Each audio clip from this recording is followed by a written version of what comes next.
Well, as Caitlin mentioned, at some point today, that jury selection process will get underway.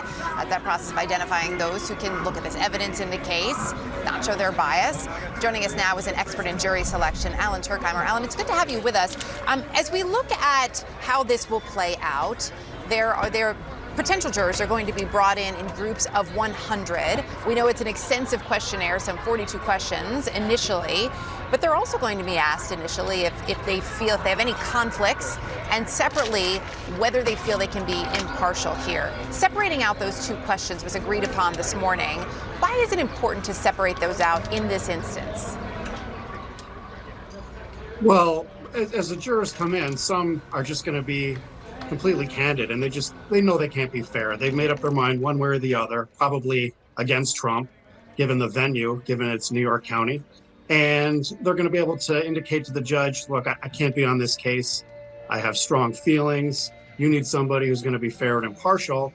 And so that's going to be the first step in the process. And then the next step, jurors are going to go around and they're going to feel that they can actually get through the process and be fair and impartial. Then it's going to be up to the judge and the lawyers to decide, after these jurors or potential jurors answer the questions, whether or not they can keep an open mind and be fair and impartial. So there's a lot of procedures built into the process. So you end up with a jury that, in the eyes of justice, is an open-minded jury that's going to give Donald Trump the presumption of innocence and be open to the evidence and keep a fair mind throughout.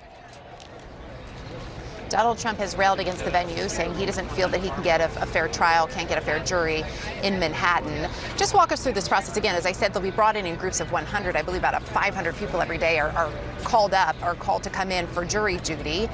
Is there any reason to believe that amongst the hundreds of people who will be coming in every day as potential jurors, that you can't find 12 or actually 18 with 6 alternates who can look at this and look at the information fairly? I think they'll be able to do that because, if you think about it, you don't select the jury. It's not as if each side gets to say, okay, I want these jurors, and the other side says, I want these jurors. You get rid of jurors. You strike jurors.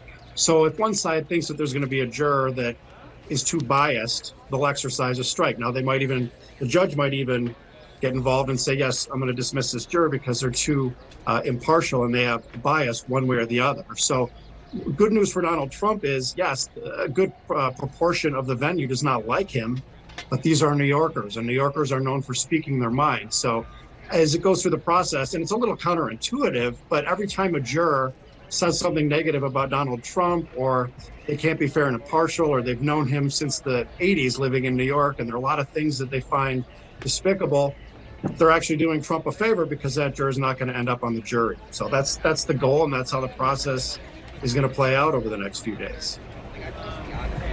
As we're watching this play out, the expectation is 1 to 2 weeks to get this jury seated. What do you think will be some of the most important questions or lines of questioning?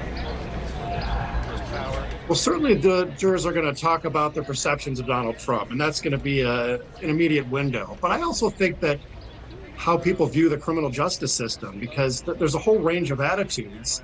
And most people, I would think that it's completely different than the political world or the media world, where this is a process, it's a sacred process where the truth matters.